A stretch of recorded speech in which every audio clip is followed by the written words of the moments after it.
bonjour à toutes et à tous. Vous avez l'habitude maintenant, tous les lundis, c'est bonne ou mauvaise scène. Alors, la scène que j'ai choisie aujourd'hui, c'est le pré-générique du film Dangereusement Vôtre.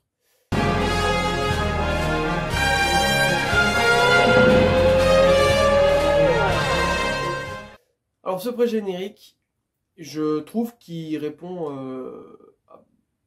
sur beaucoup de points, toutes les attentes des spectateurs, notamment en termes d'action, et aussi, surtout, la durée de la scène, parce que pour un pré-générique de James Bond, on aime les scènes courtes et où il y a beaucoup d'action.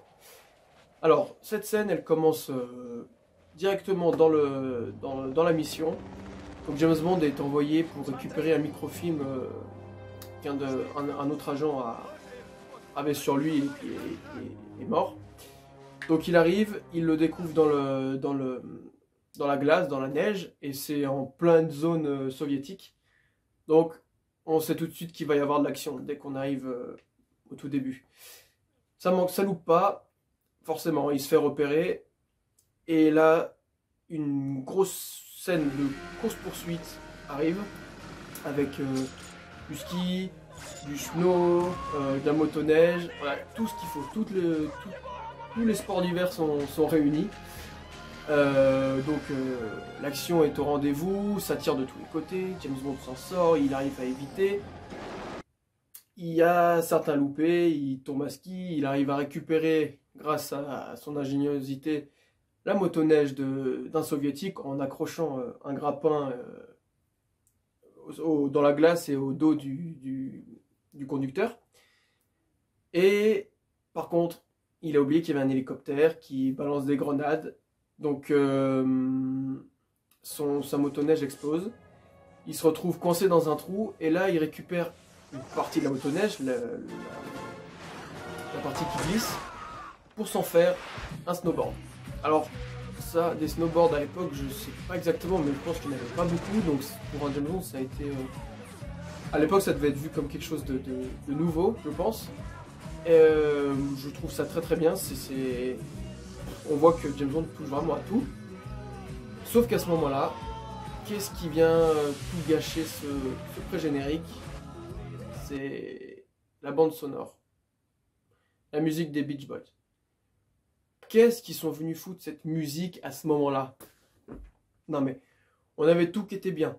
On avait l'action, James Bond qui est arrivé à s'enfuir, et là ils nous mettent cette musique pourrie. Qui coupe la bande sonore qu'on avait depuis le début et qui était entraînante, qui augmentait de plus en plus on avançait dans l'action.